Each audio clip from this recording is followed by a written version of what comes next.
E aí música, né? Dança, tudo isso pode ajudar em muito, sabe o quê? A nossa saúde mental. Porque a gente cuida do corpo, a gente cuida dos outros, mas muitos de nós se esquecem de cuidar da mente. Ela fica de lado, esquecida. E um dia ela pode nos cobrar por essa ausência. Eu estou recebendo o psicólogo Maurício Campos, que vai falar para a gente sobre saúde mental, e você participa pelo 99897.000.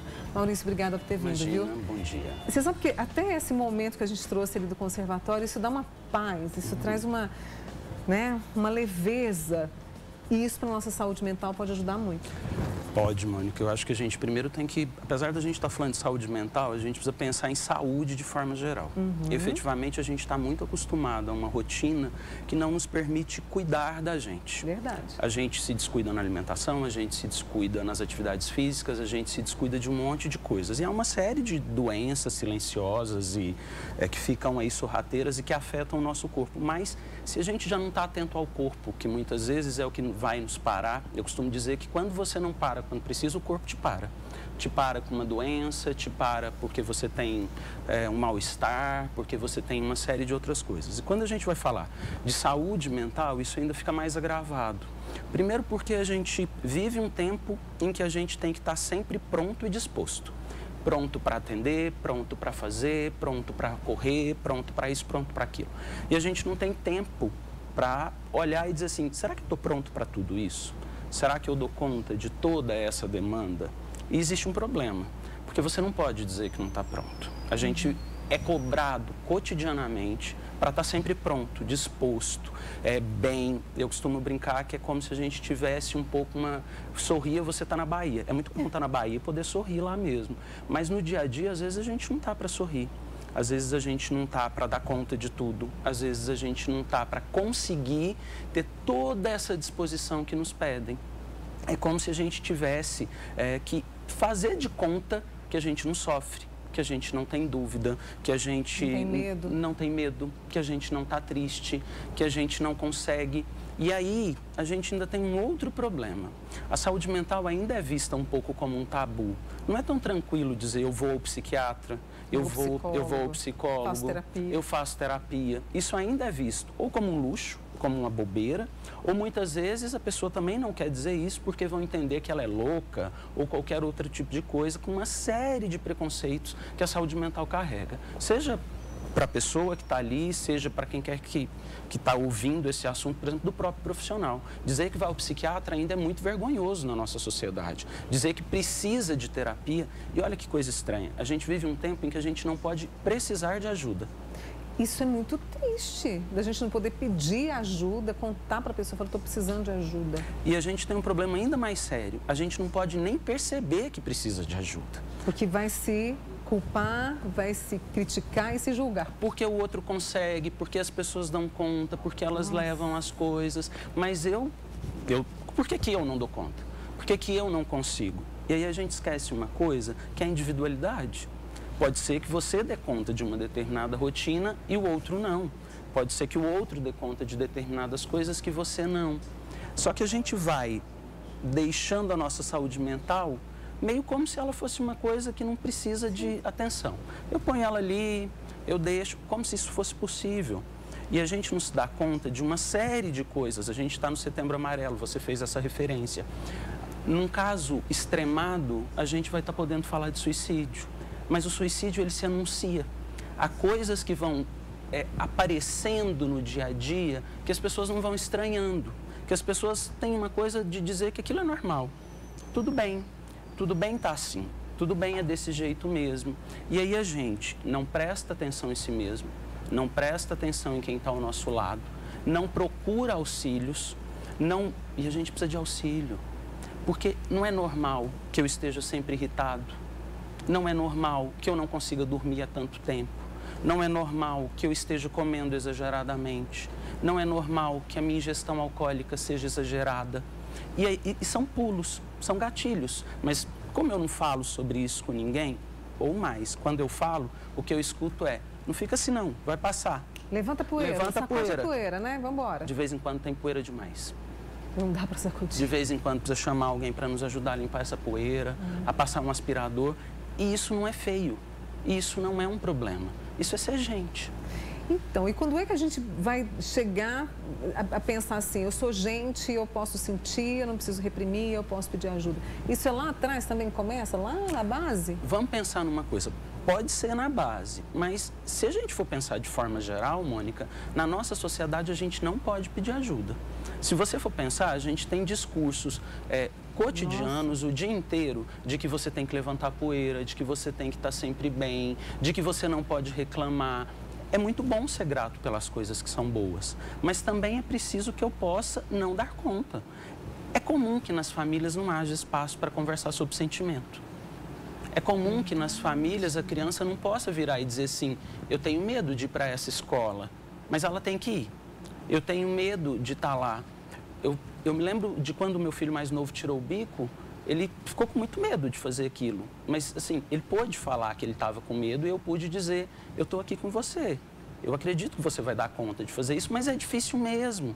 Geralmente, o que essa pessoa vai escutar é, isso é bobeira, larga isso para lá. E aí a gente pode pensar, isso começa lá atrás, mas aí você tem medo de ir para a escola, quando você é adolescente, você tem medo de entender o que está acontecendo com você, você tem medo de escolher uma profissão, aí você tem medo das relações, aí a gente tem que lidar com as perdas que a vida nos traz, sejam as mortes, sejam as perdas do meu próprio corpo, e aí a gente vai ter toda uma vida que vai te fazendo engolir todos esses sentimentos, engolir todas essas dores. E isso é que vai causando, inicialmente, um sofrimento psíquico que pode, a longo ou médio prazo, se tornar uma doença, se tornar um transtorno, se tornar um quadro sim depressivo, uma síndrome do pânico. Por quê? Porque o sofrimento é ignorado. É tratado como uma coisa pequena. Sofrer não é pequeno. Não é.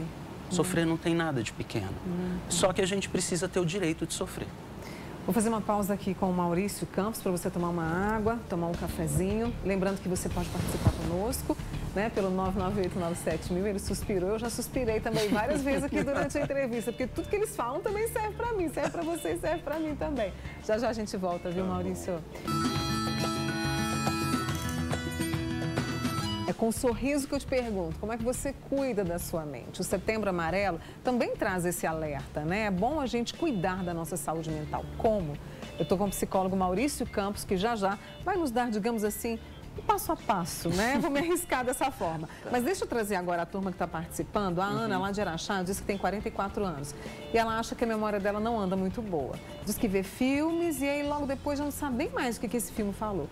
Deve me preocupar com Alzheimer ou pode ser um sinal do corpo? Então, Ana, bom dia. Eu acho que é importante, sim, que se você acha que pode ser Alzheimer, que tem uma perda de memória significativa, é bom marcar uma consulta com o neurologista. Mas também dentro disso que a gente está falando, será que é só a máquina? Porque a memória tem a ver com a máquina, com o nosso corpo funcionando. O que será que está acontecendo na vida da Ana? Como é que está a rotina dela? Como é que estão todas essas coisas? Como é que está o tempo para poder cuidar de si mesma? Será que isso não está interferindo na memória? Eu costumo dizer que a nossa cabeça é como um HD de computador. Chega uma hora que ela não aguenta tanta informação. E a gente é bombardeado por informações. Então, é importante, Ana, consulta um neurologista, verifica, avalia. Não sei se é Alzheimer, ele que vai poder fazer uma avaliação precisa, mas talvez também pensar um pouquinho em que outras coisas estão acontecendo no seu dia a dia, na sua rotina, no seu cotidiano, que podem sim estar te sobrecarregando a ponto de... Esse dado da Ana é um dado importante, sabe, Mônica? Porque, assim, são essas pequenas informações que a gente chega e muitas vezes negligencia, e muitas vezes não presta atenção nelas, e muitas vezes não procura ajuda, que pode fazer com que uma pequena coisa se torne um grande problema em termos de saúde mental. O Maurício trouxe para mim do que durante o intervalo, a gente estava conversando, ele falou que as nossas emoções também fazem parte da nossa engrenagem, não é? Sim, as emoções, na verdade, quando a gente não cuida da nossa saúde mental, é o nosso corpo que vai pagar. Né? É aquilo que a gente precisa dizer e não diz que vira um refluxo, é aquilo que a gente não conseguiu digerir que efetivamente vira uma dor de estômago, uma gastrite, é aqueles problemas de pele. No começo do programa tinha uma dermatologista, né? O que será que essa pele está falando que eu não estou conseguindo? É óbvio que tem algo de orgânico, mas eu sempre digo que o que está dentro, que dói, que sofre e que não sai pela boca, sai pelo corpo.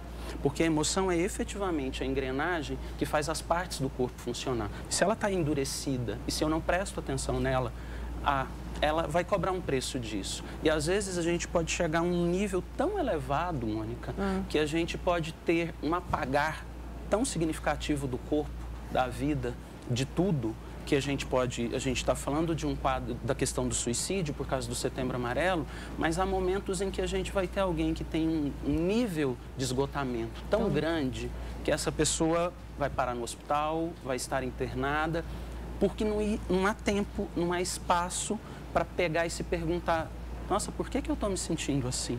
Por que eu estou bebendo tanto? Por que eu estou comendo tanto? Por que eu estou tão grosseiro com todo mundo que está convivendo comigo? Precisa mais tempo. Sofro de ansiedade, dor no peito. Sempre suportei muitas coisas no meu casamento, acho que cansei. Quero me libertar. Como faço? São mais de 30 anos, uma amiga nossa do Luizotti, eu vou preservar o seu nome. Estou sofrendo muito e cansada. Eu até senti o cansaço dela aqui. Mas essa é uma coisa importante, né? Parece que só o corpo cansa, mas suportar o que me faz sofrer cansa, desgasta, acaba com o corpo. O que você pode fazer efetivamente? E uma coisa importante. Alguém que está há 30 anos em um relacionamento que traz sofrimento não consegue sair dele sozinho.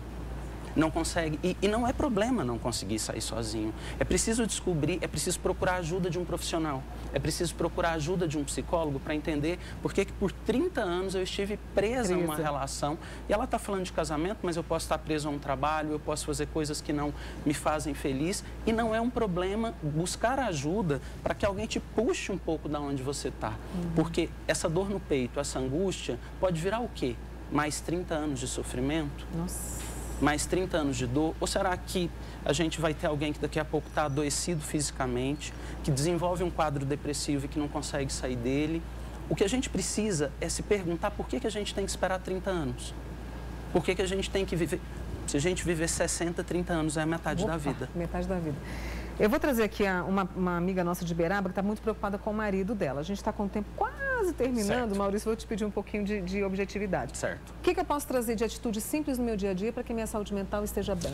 Acho que você precisa estar atento a você mesmo. Você precisa estar atento. Se você faz coisas que fazem sentido para você, você precisa se perguntar sobre as coisas que estão muito diferentes, que estão extremadas. Eu estou bebendo demais, eu estou comendo demais, eu estou irritado demais. Eu preciso pensar uma rotina e eu preciso procurar ajuda. Seja ajuda de pessoas que me ouvem, seja ajuda de profissionais. E as pessoas que ouvem, gente, se prestar atenção e perceber que essa pessoa precisa de ajuda profissional, encaminhe, ajude. Às vezes a gente precisa levar um amigo, o marido, a esposa, o filho pela mão até o consultório de alguém e no começo ajudá-lo a fazer essa caminhada. Porque ou a gente se cuida... Olha só, tem uma amiga nossa lá de Beraba, a Fabi, que passou por um relacionamento, tinha uma terceira pessoa no relacionamento dela e foi um período muito difícil. Estou tentando resumir aqui o seu texto. E eles optaram, ele separou dessa pessoa e agora eles querem seguir com o casamento. Ele está precisando de tomar remédios, marcou ontem um especialista, ele se sente usado, sente que ela aproveitou dele a vida inteira, está com o sentimento de que perdeu grande parte da vida com ela e esqueceu do casamento. O que essa esposa pode fazer mais para ajudá-lo? Já está com um especialista marcado. Então, primeiro que essa esposa precisa cuidar dela, porque ele está sentindo tudo isso e o que essa esposa está sentindo? Porque eu costumo dizer que se você não está inteiro, você não ampara ninguém. A regra é a do avião. Antes de pôr a máscara em alguém, põe em você. Ou você tem oxigênio ou morrem os dois juntos.